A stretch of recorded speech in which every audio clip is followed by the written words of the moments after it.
Assalamualaikum warahmatullahi wabarakatuh. Senang sekali saya Hazard Akbar kembali lagi berjumpa dan menemui Anda dalam program Dialog Ruang Publik untuk edisi Selasa 17 Oktober 2023. Dan memang seperti yang kita ketahui, dunia pendidikan merupakan sarana aksesibel di mana dunia pendidikan ini untuk memberikan informasi, edukasi, bertukar informasi dan juga metode belajar di mana untuk meningkatkan minat, bakat, dan hobi tertentu. Tetapi di dunia pendidikan juga terdapat perilaku tertentu yang berujung negatif. Dan salah satunya adalah perilaku bullying. Dan untuk tema kita pada hari ini terkait dengan perilaku bullying, yaitu bully di dunia pendidikan. Untuk membahas tema kita pada hari ini telah bergabung bersama kami dua narasumber yang sudah hadir. Salah satunya saya akan sapa terlebih dahulu nih Ibu Dr. Yanti Isnianti, SPMPD, selaku akademisi. Selamat sore Ibu.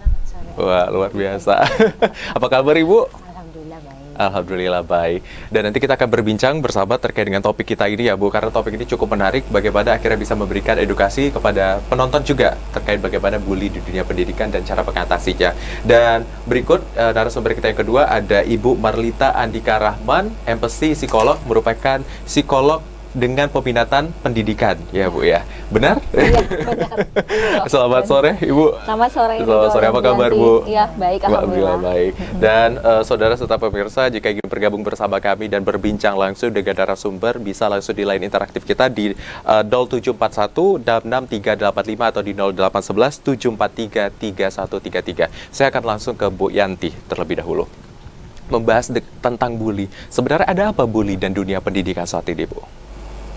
Bullying dan dunia pendidikan itu erat kaitannya karena terkait dengan mental. Ya, saya kebetulan beberapa minggu yang lalu rumah saya dekat SD kan.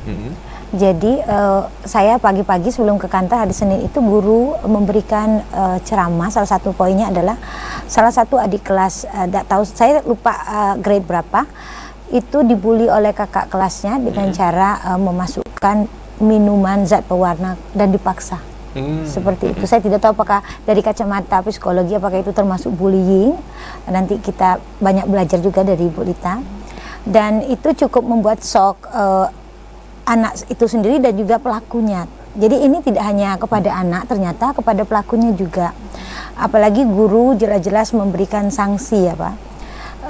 Saya miris sekali karena ini di SD kan, dekat rumah saya begitu. Artinya dekat sekali dengan hal-hal seperti itu, bahwa bullying itu, karena maaf secara pribadi saya dulu juga rasanya waktu sekolah pernah dibully, tapi saya tidak tahu kalau itu istilahnya bullying mungkin saat ini. Nah mungkin Bu Lita juga pernah kali ya, atau tidak pernah ya, nanti kita bagi cerita. Tapi kalau saya pernah rasanya bagaimana teman-teman lain misalnya memperlakukan kita, dan itu memberikan efek yang luar biasa. Nah sekarang di dunia pendidikan tinggi, yaitu di perkuliahan, itu juga terjadi di kelas saya. Maaf, body shaming. Ya, apakah itu termasuk bullying? Ibu Lita nanti akan lebih menjelaskannya. Kebetulan salah satu mahasiswa saya itu ya postur tubuhnya memang tidak biasa, tapi beliau tidak cacat, maaf. Dan itu menjadi bahan lelucon di kelas. Dan saya mengamati beberapa kali pertemuan sampai akhirnya saya dengan tegas memberikan saya tidak memberikan sanksi, tapi saya ajak berbicara semua orang di kelas. Bahwa saya tanya kepada yang membuli dan maaf mahasiswa saya yang selalu dijadikan bahan olok-olok, saya bilang begini, apakah kamu merasa nyaman dengan perilaku teman-teman kamu? Karena dia sepertinya tersenyum tapi sedih. Karena sendirian kan. Dia bilang, saya jujur saya tidak nyaman. Nah sudah saya bilang sama yang lain, ini adalah pernyataan yang paling jujur yang dikatakan oleh teman kamu. Artinya kita sebagai pendidik itu harus peka.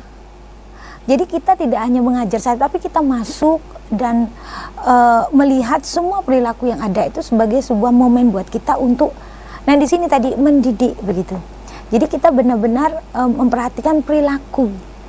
Dan akhirnya setelah itu tidak ada lagi. Minggu-minggu berikutnya anak-anak tidak pernah melakukan hal itu lagi kepada murid saya tersebut. Baik, mahasiswa Bu Yanti. saya. Jadi memang apa ya, perilaku bully ini sendiri sebenarnya kadang tidak tahu apakah itu perilaku bully atau tidak, seperti itu. Nah mungkin kita akan konfirmasi terlebih dahulu sama Bu Lita terkait dengan sebenarnya bully itu apa, Bu Lita?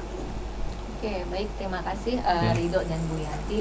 Ya, sebenarnya gini, kalau misalnya terkait dengan bully itu sendiri, mungkin dari dulu waktu semasa kita masih anak-anak gitu ya, terus kemudian kita mulai sekolah, kemudian kita beranjak dewasa, bully itu tuh akan selalu mungkin ada gitu ya, ada peristiwa bully itu ada gitu ya. Yang membedakan apa? Yang membedakan adalah ketika ada orang lain ya, dia entah dalam bentuk verbal, artinya mengejek, memaki gitu ya, menghina, kemudian kemudian tidak hanya tentang memukul gitu ya, tidak hanya memukul ataupun menampar, ataupun tadi misalnya dia disuruh diminum zat pewarna. Nah, itu kan berarti ada sebuah ancaman ya, Iya, dipaksa ya. Dipaksa kan berarti ada intimidasi dari pihak lain gitu ya. Artinya bully itu tuh tidak hanya sekedar luka di fisik saja gitu ya, tapi pada akhirnya luka itu tuh bisa membekas di batinnya dia ya. Ketika itu sudah terjadi, yang dimana si korban ini merasa bahwa sudah nggak nyaman tadi, artinya itu kan sudah merugikan si korban. Itu udah namanya sampai dalam kategori membuli, dan itu berulang-ulang. Misalnya berulang-ulang itu yang seperti apa, dalam waktu seminggu itu sampai setiap hari itu terjadi, itu berarti udah namanya bully. Nah, bully ini memang kadang terjadi kepada orang-orang yang dikatakan kalau misalnya kita bilang kita adalah orang-orang yang populer, yang punya kekuatan, atau misalnya secara status sosial itu dia tinggi, kemudian dia punya kekuasaan itu, berarti kan dia bisa jadi pelaku nih. Yang lain takut. Yang lain takut gitu kan, dia populer, wah ini dia cakep loh ya, itu kan biasa ya. Akhirnya dia membuat teman-temannya yang merasa rendah diri ya, artinya merasa malu dan lain sebagainya, dia lakukanlah bully itu. Karena sebenarnya banyak sekali bully itu tidak hanya di SD gitu kan, tapi sudah beranjak ke SD, SMP, SMA sampai dengan perguruan tinggi ya, hampir semua lini aspek pendidikan lini ada pendidikan seperti itu terjadi gitu. Baik. Nah, itulah gitu sih. Oke, tadi menarik nih ketika Bu Marlita membahas tentang jenis bully. Tadi mungkin sebagian sudah disebutkan bentuknya, tetapi memang sebenarnya secara spesifik bully itu ada bagian apa saja, Bu? Sehingga memang kita tahu, dan juga mungkin kami dan pemirsa yang penonton, oh ternyata ini sudah termasuk kategori bully seperti itu. Seperti tadi disampaikan oleh Bu Yanti bahwa ketika dipaksa untuk mencegok minuman yang sudah diberikan pewarna itu juga ternyata kategori bully. Mungkin ada jenis bully tertentu sehingga memang ada tolak ukur kalau ini sudah termasuk kategori bully. Saya mungkin ngebahas dulu ya, dari misalnya bully itu sendiri kan dia ada 4 ya. Kalau misalnya dari konsepnya itu sendiri itu ya, ada yang verbal, kemudian fisik, kemudian sosial, dan kemudian cyberbully. Nah ini kan, dari keempat ini kan seperti misalnya kita verbal itu misalnya kita suka mengejek, menghina gitu ya, memaki orang, kemudian cuma kita bilang mengata-ngatai dia dengan nama hewan gitu ya, kemudian memberikan sebuah nama yang sebenarnya bukan namanya dia gitu, yang dimana dia sendiri nggak nyaman gitu ya. Ada sebutan yang memang dia nggak nyaman, tapi dia nggak berani mengatakan bahwa itu nggak suka. Nah berarti itu adalah berkaitan dengan verbal. Kalau fisik pasti kita tahu ya, itu karena itu sangat-sangat terlihat sekali, misalnya menampar gitu ya, tindakan kemudian ya, tindakan ya seperti itu, sampai ada sebuah luka. Nah itu kan sudah kelihatan sekali ya kalau dari sisi fisik. Kemudian dari sisi kita nyebutnya sisi psikologis atau relasional tadi. Nah, mengisolasi misalnya nih, kadang nih kalau di kampus gitu ya, atau misalnya tidak hanya di kampus, mungkin di dalam sekolah, dunia pendidikan, kita lagi belajar kelompok nih, kemudian pembagian kelompok ada satu orang nih, kamu nggak boleh masuk sini, kamu nggak boleh masuk. Nah itu udah namanya ngebully. Itu sudah masuk kategori bully. Berarti pilih-pilih kelompok gitu. Iya, pilih-pilih kelompok, mengucilkan. Nah itu sudah termasuk dalam kategori bully. Mungkin pada dasarnya baru sekali, tapi teman-temannya, dan itu terjadi terus berlarut-larut ya. Artinya bully itu harus terjadi berulang-ulang. Kalau hanya sekali, oke, mungkin kesel gitu ya, boleh. Tapi kalau misalnya udah hampir setiap hari itu terjadi pada tugas kelompoknya, berarti sudah dalam kategori ngebully. Terus ngajak temen-temennya untuk menjauhi dia, itu udah ngebully juga. Nah itu ditambah lagi dengan cyberbully yang sekarang nih, kadang nih namanya tangan gitu ya, melihat orang cepet banget ini. Sekarang itu, tangan sudah mengalahi lidah seperti itu ya, kan. sudah lebih cepat untuk, karena terkait dengan teknologi berarti ya, Bu ya. Nah itu, cyberbully, dari keempat jenis inilah yang sebenarnya yang mungkin orang mikirnya, oh dia kan nggak sakit tuh fisiknya, dia nggak terluka. senyum-senyum juga. Senyum kan. Tapi kan kita nggak tahu ya hatinya orang ya. Benar. Itu ketika kita memaki, ketika kita menghindari dia, ketika kita mengata-ngatai dia, misalnya sekarang kan ngejek terus misalnya nih kayak cyberbully itu nggak hanya sekedar mengetikkan sesuatu di media sosial, tapi ternyata dia mengejek kemudian dia storykan. Nah, dibagikan gitu ya, seperti itu. Nah, itu tuh kan juga sudah termasuk gitu kan. Bentuk pertama bulinya secara langsung, tapi ketika didokumentasikan dan disebarkan secara luas, itu sudah masuk cyberbullying. Oh, ya, baik Bu. seperti itu. Jadi ini menarik sebenarnya Bu Yanti ya, ketika kita membahas bully. Padahal sebenarnya dunia pendidikan ini adalah dunia di mana anak-anak mengakses informasi seperti yang tadi sudah disampaikan di awal. Kenapa akhirnya di dunia pendidikan ini banyak sekali ditemukan bully, Bu Yanti? Karena pendidikan dasar kita biasanya mungkin ya ada loss-nya di situ, the missing link-nya di sana. Karena mungkin begitu banyaknya murid satu kelas dan nah, saya mungkin mau bertanya juga nih, kita berbagi informasi dengan Mbak Lita bahwa di rumah mungkin saja itu termasuk bully juga oleh orang tua, tapi tidak disadari sebagai sebuah bullying gitu loh. Kami di Umbari dulu punya mahasiswi dari Korea Selatan. Jadi saya kebetulan ajak main ke tempat keluarga saya. Nah, keponakan saya itu kan agak gendut tubuhnya, lucu kan? Terus kita bilang, aduh gendutnya. Dia terkejut ketika saya bilang begitu. Dia bilang, no, it's not good katanya. Saya bilang, no, it's cute. No, gendut saja itu satu hal yang tidak boleh diucapkan bahkan oleh saya, tantenya maksudnya gitu. Dan itu di depan orang asing ya, orang Korea. Ternyata saya langsung, akhirnya kita mendiskusikan tentang bullying. Bahwa di sana itu luar biasa, artinya body shaming tadi seperti saya katakan. Itu termasuk ya Bu ya, body shaming. Padahal itu kan anak kecil. Dan kita biasa seperti itu menyebutnya gendut gitu. Nah, mungkin saya tidak tahu batasannya, maaf. Apakah ini di rumah juga termasuk bagian daripada secara tidak sengaja. Akhirnya ketika di luar, mungkin dia oke di rumah tuh lucu ya karena keluarga mencintai dia. Tapi ketika masuk ke ranah sekolah, di mana orang-orang baru dan menjadi jahat begitu. Kata-kata itu kan menjadi tidak nyaman lagi, apalagi tadi dilakukan setiap hari. Siapa tuh? Oh, dia yang gendut gitu. Nanti kok tuh besarnya perutnya, begitulah kira-kira. Saya selalu dengar begitu. Nah, akhirnya hal yang mungkin kita anggap lucu itu juga mungkin harus kita sadari juga bahwa sebaiknya perilaku itu juga kita harus memulai, jangan lagi membicarakan sesuatu itu berdasarkan fisikal seperti tadi, karena berdampak ternyata. Baik, Bu. Dan saya malu sekali sama mahasiswi saya yang dari Korea itu. Baik, berarti kalau misalnya terkait dengan pendidikan tadi, satu sisi memang lingkupnya bahwa satu guru terkadang mengatasi mungkin lebih dari 30 dan lain-lain. Nah, itu bagaimana sebenarnya, apa yang harusnya bisa dilakukan? Sebagai pendidik, nah itulah. Jadi kita bukan hanya mengajar, tapi kan mendidik. Kalau memberikan materi saja ya sekedar memberikan materi, tapi semua di kelas itu secara perilaku dan juga kepribadian itu kita sudah harus tahu. Bahwa si A begini perilakunya, bahwa si B begini konsepnya setiap hari. Nah, itu baru kita katakan bahwa kita menguasai kelas. Kita menguasai mahasiswa. Kita paham apa yang terjadi di kelas kita. Dan menjadi tanggung jawab kita ketika bullying itu dimulai. Ada mahasiswi saya yang masuk, kemudian mahasiswa saya yang di kelas itu, ada keperluan, saya minta dia ke kelas saya, ke ruangan saya. Kemudian ada anak di kelas saya yang bilang, maaf, dia kan agak gemuk. Nah, dia lawan. Hei, katanya, body shaming katanya gitu. Saya nggak suka katanya. Berarti dia menyadari bahwa, dan dia punya mental untuk mempertahankan dirinya. Dan ini perilaku yang luar biasa. Artinya kan dia langsung mengcounter ketika orang lain mencoba untuk membuli.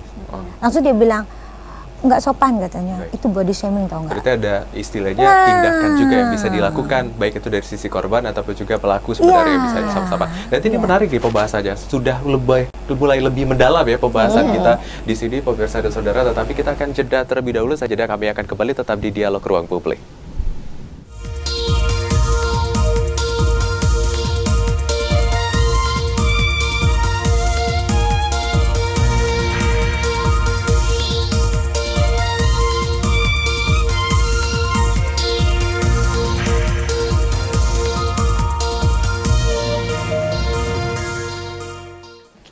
Terima kasih saudara, Anda masih menyaksikan Dialog Ruang Publik dan pembahasan kita masih menarik terkait dengan bully dunia pendidikan. Memang bully ini adalah perilaku yang akhirnya tidak hanya merugikan salah satu pihak, dalam artian tidak hanya korban tetapi juga pelaku serta lingkungan yang ada.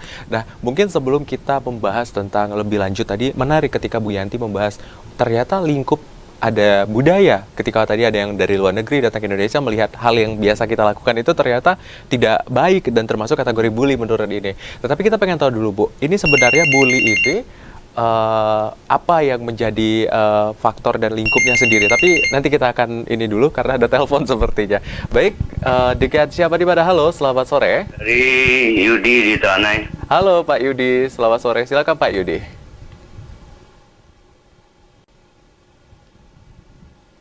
Halo Pak Yudi. Ya, halo juga, terima kasih Pak Azil Akbar. Siap Pak Yudi. Atas waktunya yang singkat. Silakan Pak Yudi. Sebentar bicaranya. Baik Pak Yudi, silakan. Ya, baik. Terima kasih. Ibu-ibu narasumber yang saya hormati, memang sangat miris, sangat menurut saya mencekam juga ada, sangat resah ya. Baik kalau kita lihat di media sosial maupun di dunia nyata saat ini cukup sangat berkembang pesat. Apalagi ini sangat miris sekali di dunia pendidikan. Orang dididik kok jadi begitu. Nah tentu persoalan bullying atau perundungan di sekolah ini ada sebab akibatnya. Banyak, mungkin menurut pendapat ibu-ibu narasumber banyak. Cuman saya pada kesempatan ini ingin menyampaikan satu persoalan saja. Jadi anak-anak ini memang macam-macam. Di rumah mungkin dia ada tekanan. Mungkin ketidakpedulian orang tuanya. Macam-macam. Jadi akibat daripada itu mereka sekolah. Di sekolah mereka mencari komunitas yang sama. Sama dengan dia, dengan di rumah dia. Ada perhatian, macam-macam, ada kekerasan. Segala macam. Nah ketemu komunitas. Apa yang terjadi? Ditambah dengan mereka sering melihat dari media sosial. Yang begitu sangat, tidak populis. Soalan yang negatif di media sosial. Jadi banyak sebab akibatnya. Apa yang terjadi? Ini terjadi di sekolah. Tidak lagi memandang dia apakah dia di sekolah. Karena dia ketemu dengan komunitasnya. Berkumpul di komunitas itu dengan nasib yang sama. Korbannya siapa? Orang yang lemah. Mungkin orang lemah itu pinter ya. Nah itu korban.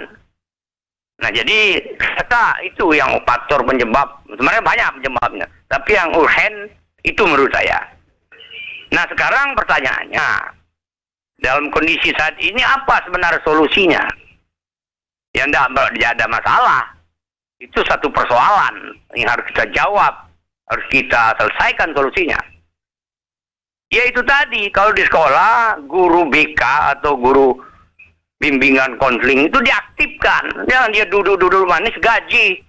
Dia aktif itu harus. Jangan dia nunggu baru ada persoalan, didatangi, dinasihati. Dia aktif harus. Ya, itu tugas dia, makanya honornya dia dinaikkan juga. Kalau dia tidak dinaik ya kayak gitu aja guru bimbingan konseling itu. Baik Pak Yudi, saya sudah mendapatkan poin dari penyampaian Pak Yudi ini terkait dengan bagaimana akhirnya memang bully ini menjadi perhatian segala pihak seperti itu. Tadi memang kita udah melihat bahwa bully yang disampaikan Pak Yudi adalah perkumpulan nih salah satunya. Ini tadi mungkin menyambung lagi pembahasan kita, ini menarik ketika bully ini sendiri kan ada yang pernah kita akses juga. Ternyata ada yang menjadi bully, ada yang menjadi korban, terus ada bagian istilahnya peran-perannya mungkin bisa dijelaskan Bu. Iya, baik, terima kasih. Jadi bully ini kan sebenarnya bukan hanya korban dan pelaku ya, tapi kalau kita bilangnya itu adalah bystander. Bystander ini lebih kepada penonton, seperti itu.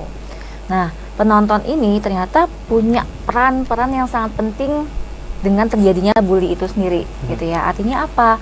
Ketika ada korban, ada pelaku, kemudian ada si penonton. Nah, si penonton ini kayak gimana ketika ada bully itu? Mereka menolong, membela, atau malah Ya menonton selayaknya seperti ada di televisi gitu ya. Kita menonton terus kemudian malah menyorak-nyoraki, malah menyemangati. Ketika itu yang terjadi, maka si pelaku itu kan malah jadinya semakin kuat gitu ya. Artinya malah semakin senang, malah membangga-banggakan ya. Karena kan artinya wah berarti pelaku saya sangat membanggakan buat saya. Itu kan kesimpulannya dia ya, asumsinya dia. Nah, ketika itu terjadi, maka makin parah lah bully itu sendiri. Nah, penonton ini sendiri ternyata bukan hanya sekedar si teman-teman sebayanya, ya, tapi artinya ada orang-orang dewasa di sekitarnya yang ada kecenderungan mengabaikan. Mengabaikan dalam artian apa?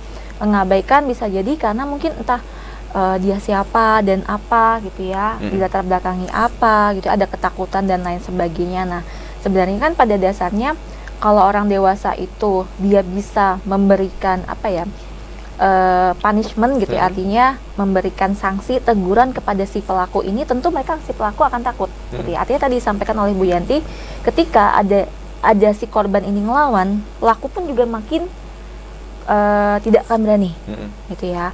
Ketika dia nggak berani, tentu bully itu sebenarnya bisa dipangkas gitu ya, artinya bisa dikurangi dengan tindakan tadi, mengcounter tadi tindakan bahwa mengatakan bahwa itu nggak baik loh, itu nyakitin aku, langsung mengungkapkan jadi asertif ya, artinya kalau misalnya bahasa psikologisnya itu speak up, kalau anak muda bilangnya itu, keberanian itu ditambah dengan kehadiran orang dewasa di sekitarnya yang ngebantu untuk bisa lebih peduli dengan kehadiran. Oh, ini ada korban loh, harus diapain ya, kita bantu. Nah, itu lebih juga ada 3 ya komponennya seperti itu, selain dari kriteria dari bully itu sendiri. Baik, sebenarnya kalau tadi udah ada komponen 3 seperti itu ya Bu, sebenarnya faktor menyebabkan akhirnya terjadi bully itu apa saja Bu? Apakah ada memang dorongan dari internalnya sendiri, apakah memang dimensi ukurnya begitu luas, tidak hanya internal tetapi juga eksternal, seperti apa Bu? Oke, kalau untuk yang bisa memicu bully itu sendiri sebenarnya banyak ya. Tadi salah satu contohnya kalau disampaikan oleh Bu Yanti, saya dari pengalaman Bu Yanti memang bisa jadi interaksi orang tua dengan anak gitu ya. Jadi artinya pengalaman anak ini selama dia di rumah seperti apa gitu ya. Artinya mungkin orang tua terbiasa untuk mengatakan bahwa ini gendut loh, menggemaskan gitu. Tapi kan sebenarnya itu nggak baik ya. Mungkin kita belum terbiasa mengatakan sesuatu itu berdasarkan dari kata sifat yang lebih baik. Artinya kita tuh hanya melihat secara fisik gitu ya. Oh, gendut itu lucu untuk anak-anak gitu ya. Tapi ternyata bukan itu yang mau kita sampaikan. Sebenarnya kan kamu tuh lucu ya. Lucu, tapi pemilihan kalimatnya ya ditambah. Padahal dia lucu aja, bukan karena gendutnya ya. Gitu. Terus kemudian kamu menggemaskan. Nah, menggemaskan itu yang mananya? Perilakunya yang menggemaskan atau mungkin pipinya. Gitu kan. Jadi artinya ada sesuatu yang membuat kita itu ternyata lupa bahwa ketika kita mengemasnya itu sebenarnya itu mungkin terlihatnya baik, tapi pada dasarnya itu nggak baik, karena itu peniru. Kan anak ini niru ya dari orang tuanya, seperti itu. Sehingga ada faktor eksternalnya tadi ya, yaitu dari interaksi anak dengan orang tuanya. Ditambah lagi misalnya interaksi anak orang tua dengan teman-temannya, teman-teman kantornya gitu ya, atau misalnya ketika lagi datang ke rumah atau lagi main ke tetangga orang tuanya, kemudian lingkungan sekitar itu ya terbiasa dengan kata-kata mungkin kata-kata yang memang tidak sopan ya, jadi kayak menganggap oh itu biasa, hal yang wajar seperti itu ya Bu, lumrah loh gitu kan, karena orang tua saya dengan temennya mengatakan itu, berarti boleh. Juga terkait dengan kebudayaan seperti itu, lingkup sosial, kebiasaan ya, kebiasaan itu. Nah, itu yang ternyata berdampak kepada si bully itu sendiri. Anak mencontoh sesuatu dari orang dewasa, dan orang dewasa tidak menyadari bahwa apa yang dia lakukan ternyata memberikan dampak yang tidak baik kepada si anak. Baik Bu Marlita.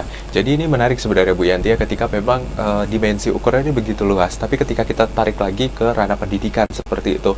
Tadi yang disampaikan Pak Yudi itu begitu menarik, ketika memang peran-peran tenaga pendidik, peran-peran lingkungan sekolah dan lain-lain itu sebenarnya bagaimana? Mungkin bisa dilanjutkan lagi pendapat Ibu terkait dengan harusnya seperti apa ketika bully ini terjadi seperti itu Bu.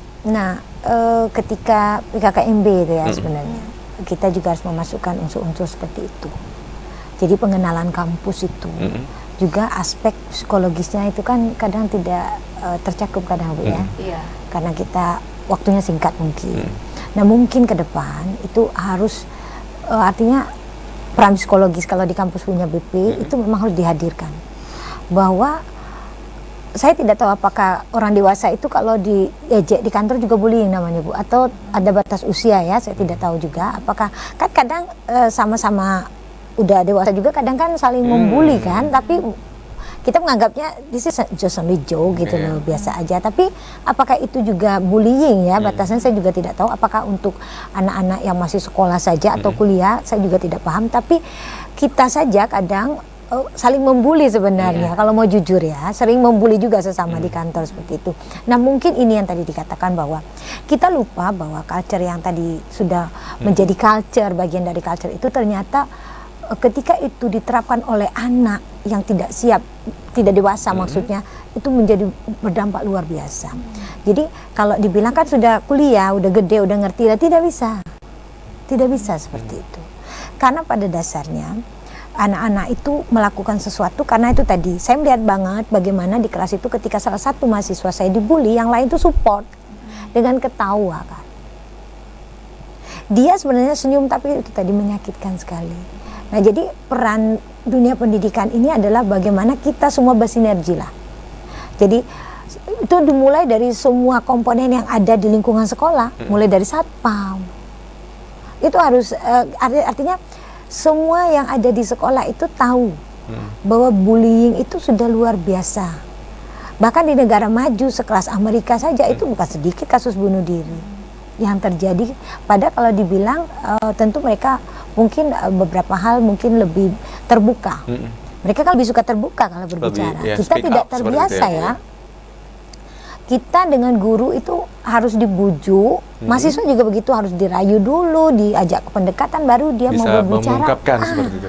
Kalau di luar negeri mereka agak lebih terbuka. Nah masih saja hal seperti itu terjadi. Bayangkan dengan budaya kita yang tidak terbiasa untuk berbicara dan mengungkapkan apa yang ada di hati kita, sulit juga buat guru BP sebenarnya untuk masuk ke ranah yang lebih jauh. Baik, Bu. Karena proses itu tadi mungkin. Jadi memang keterlibatan dari lini di pendidikan itu sendiri ya, ikut semua komponen. Ini menarik ya pemirsa dan saudara, bagaimana bully ini sendiri menjadi perhatian khusus harusnya di dunia pendidikan. Tapi nanti akan kita lanjutkan lagi diskusi kita usai jeda. Kami akan kembali tetap di Dialog Ruang Publik.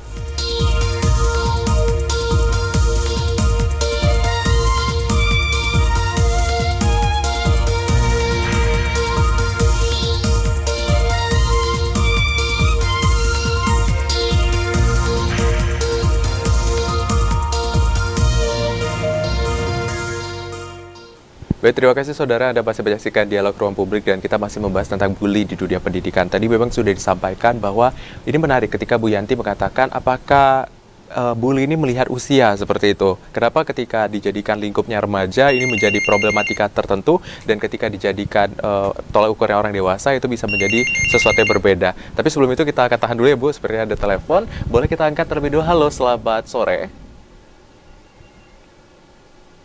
Selamat sore. Selamat sore Pak Azed, mohon maaf tadi terputus sambungannya. Saya lanjutkan sedikit kan? Baik Pak, silakan Pak Yudi.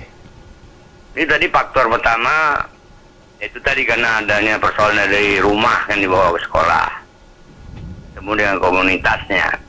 Yang kedua, kalau di zaman saya dulu memang dalam sebulan itu memang 2 kali orang tua diundang. Ya, kalau sekarang karena banyak dari berbagai daerah ya, nah itu sekolah. Jadi mungkin dari guru BK-nya akan menilai mana anak yang agak agresif, agak nakal. Orang tuanya diundang, diberikan pencerahan. Sekarang tidak ada lagi, ya gimana? Berkelanjutan terus kan? Nah, yang terakhir, ya menurut saya memang ya sekolah memang harus menjelaskan betul, tidak boleh lagi tabu persoalan perundungan ini. Jadi mau jelaskan, apalagi ya bisa dijelaskan, ada sanksi pidana segala macam, bisa dipenjara, tidak masalah, sehingga ada efek jerahnya. Ya kan, yang terakhir secara ilmu psikologi, mungkin ini bantuan saja, mungkin ibu psikolog lebih tahu nih. Anak-anak ini kan, ya bukan anak-anak aja, Bang Azed, ibu, semua manusia mempunyai yang disebut dengan hormon endorfin. Dari ibu psikolog ini udah tahu dia pasti. Saya baca itu hormon itu perlu terapkan kepada anak-anak, ditumbuh kembangkan hormon itu tuh hormon kebahagiaan, hormon kesenangan itu cara teorinya. Baik. Nah, kalau hormon itu menjadi sebaliknya, kekerasan terus pada anak. Baik, terima kasih Pak Yudi. Saya sudah mendapatkan poinnya, memang terkait dengan bahwa begitu banyak, salah satunya tadi juga mengembangkan metode seperti itu tadi yang sudah disampaikan Pak Yudi, pengalaman-pengalaman di mana ketika terjadi bully ini harus melibatkan juga dimensinya adalah orang tua atau keluarga yang bisa dipanggil untuk bersama-sama berdiskusi. Terima kasih Pak Yudi di Telada yang begitu luar biasa memberikan masukan dan juga menjadi tolak ukur juga sebagai mana akhirnya pendidikan ini bisa dilakukan. Dan kita akan mengangkat satu penelepon lagi. Halo, selamat sore. Selamat sore. Selamat sore, silakan dengan siapa di mana? Saya Ramadan Bangko Merangin. Baik, silakan Pak Ramadan. Assalamualaikum ibu-ibu pakar pendidikan Provinsi Jambi.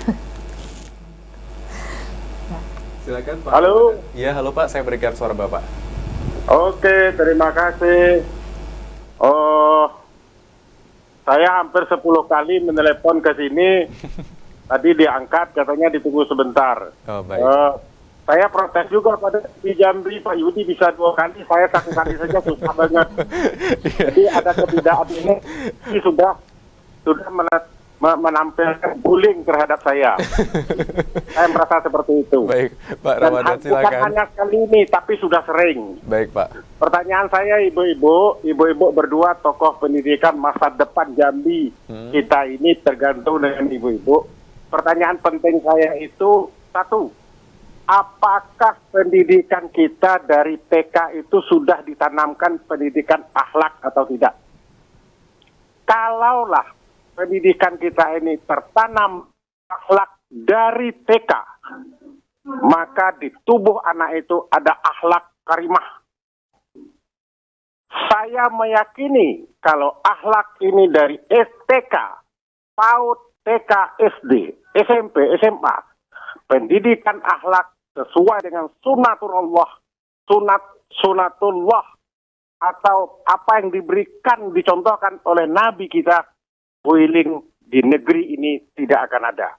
Kalaulah pendidikan akhlak ini kita sepakati di Jambi ini termasuk pendidikan yang perlu ditingkatkan, maka Jambi mungkin akan terbebas dari bullying. Jambi menjadi sorotan kita. Anak-anak SMP bisa menjadi begal. Ini sangat menyayangkan. Tergantung dengan ibu berdua ini, pengamat pendidikan, sebaiknya ada reformasi pendidikan. Akhlak sudah hilang di mata pendidikan kita. Terima kasih Ibu, pendapat saya. Kalau salah mohon maaf, kalau saya keras tadi sedikit. IP Jambi sudah memilih-milih orang yang menelepon. Ini ruangan publik, siapa saja boleh menelepon ke sini. Baik, Terima Pak kasih. Ramadan. Assalamualaikum warahmatullahi wabarakatuh. Waalaikumsalam warahmatullahi wabarakatuh. Terima kasih Pak Ramadan dari Bangko, luar biasa hari ini penelpon kita sudah menyampaikan pendapat terkait bagaimana memang perilaku bullying ini merupakan urgensi yang jadi perhatian bersama gitu ya, apalagi juga menjadikan kekhawatiran. Kita lanjutkan lagi, tadi adalah pendapat.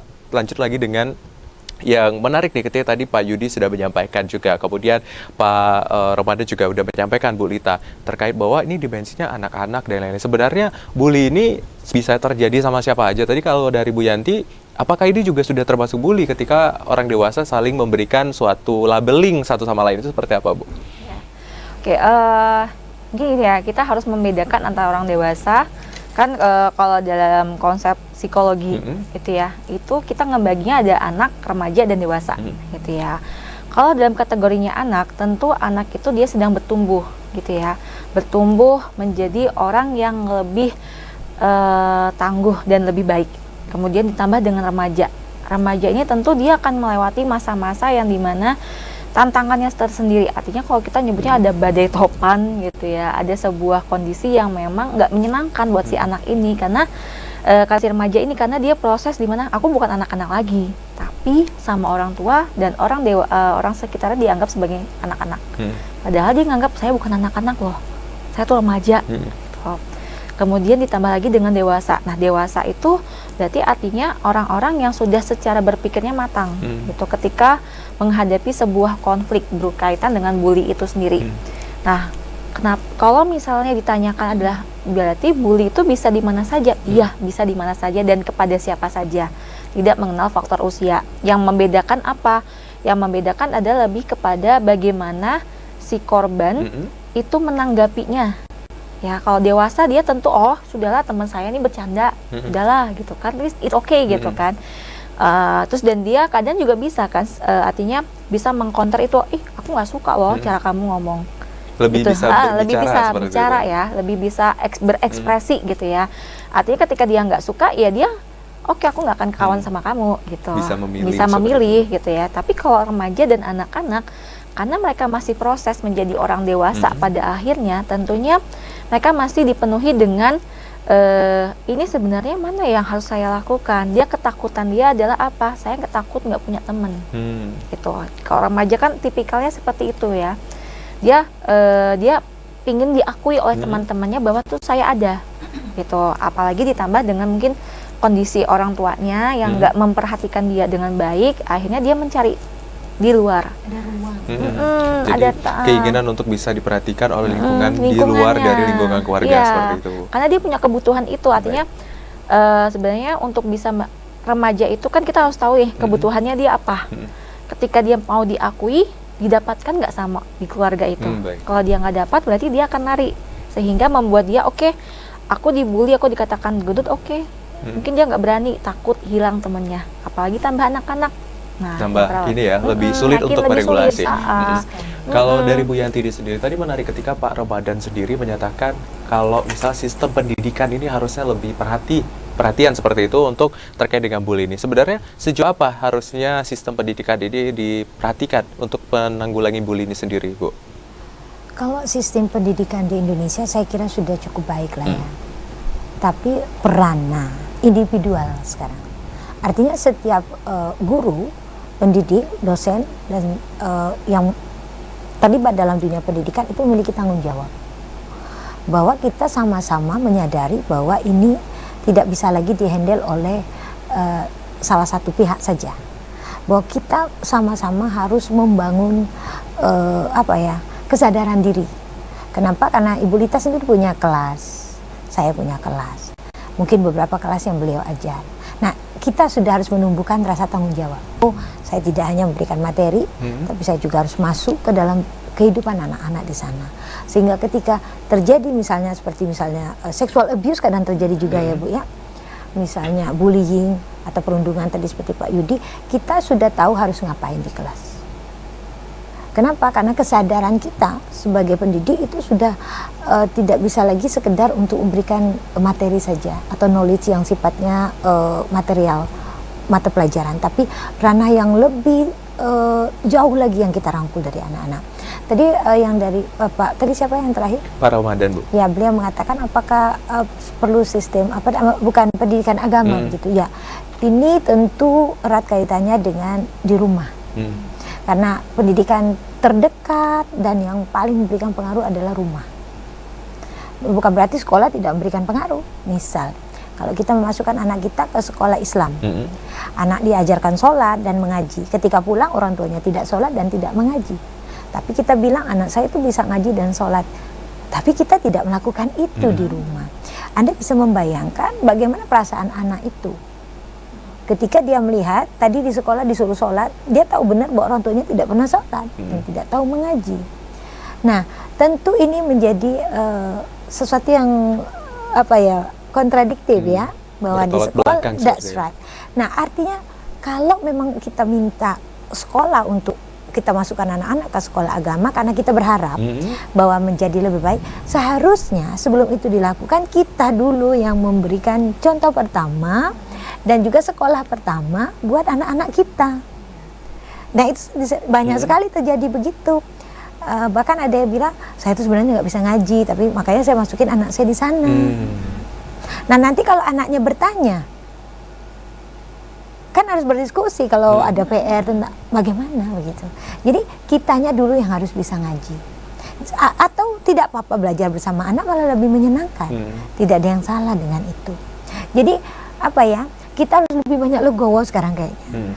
Harus banyak legowo dalam menyikapi beberapa hal yang terkait dengan aspek yang terjadi di lingkungan yang paling dekat, yaitu keluarga.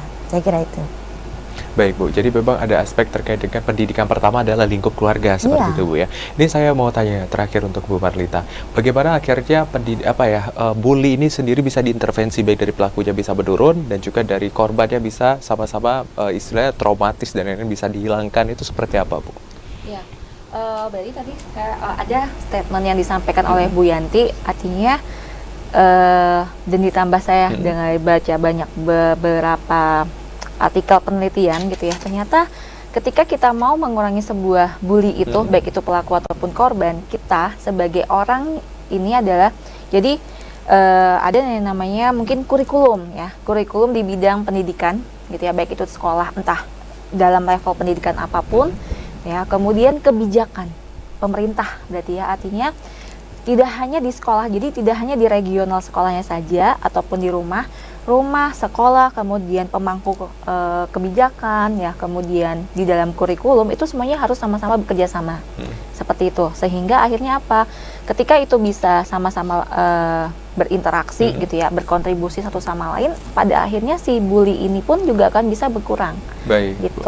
Berarti harus ada istilah kerjasama tadi, baik itu dari sistem pendidikannya juga, kemudian juga bagaimana orang-orang baik itu lingkup pendidikan pertama, kemudian juga orang-orang terdekat dapat akhirnya yang bystander tadi ya, yang menjadi penonton itu juga bisa sebenarnya menjadi intervensi untuk mengurangi bully ini sendiri ya Bu Marlita ya. Menarik sekali saudara pemirsa, kita akan kembali usai jeda, tetap di Dialog Ruang Publik.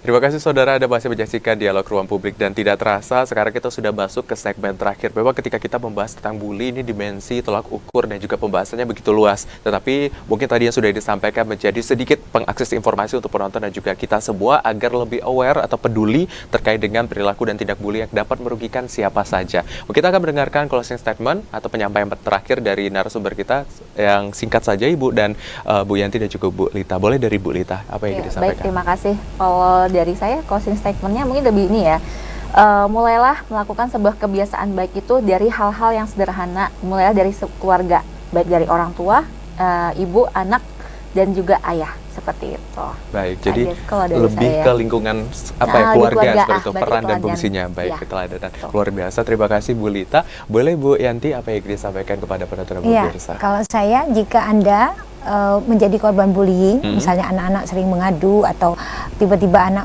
pulang dari sekolah kelihatan sedih dan sebagainya, belajarlah kita membuka diri untuk berbicara dan mengetahui apa saja yang terjadi. Dan sekali lagi, TPRI is the best, saluran yang selalu inovatif dan selalu memberikan hal-hal yang luar biasa. Jangan lupa untuk selalu menonton TPRI sebagai salah satu sumber informasi yang sangat berguna khususnya untuk masyarakat Jambi. Luar biasa, terima kasih banyak. Sekali lagi Bu Yanti tadi sudah sama-sama membahas tentang bagaimana sistem pendidikan ini dapat kita perhatikan seperti itu, dan juga Bu Lita sudah membahas dari mana sisi psikologis seorang anak ketika dibully, dan bahwa memang pemirsa dan saudara, bully ini tidak hanya menyangkut salah satu pihak seperti itu, tetapi ini bisa menyerang atau mengenai siapa saja, dilepas dari usia ataupun hal-hal lainnya seperti itu, dimensinya sama gitu ya. Luar biasa, sekali lagi kami ucapkan terima kasih kepada Bu Yanti, kemudian juga kepada Bu Marlita yang sudah hadir pada hari ini di topik kita terkait dengan bully dan di dunia pendidikan. Dan demikian tadi saudara sudah sama-sama kita saksikan bagaimana perbincangan kita dengan dua narasumber kita, dan jangan lupa saksikan selalu Dialog Ruang Publik untuk edisi berikutnya. Saya Hazard Akbar, wakil kerabat kerja yang bertugas pamit undur diri. Wassalamualaikum warahmatullahi wabarakatuh dan sampai jumpa.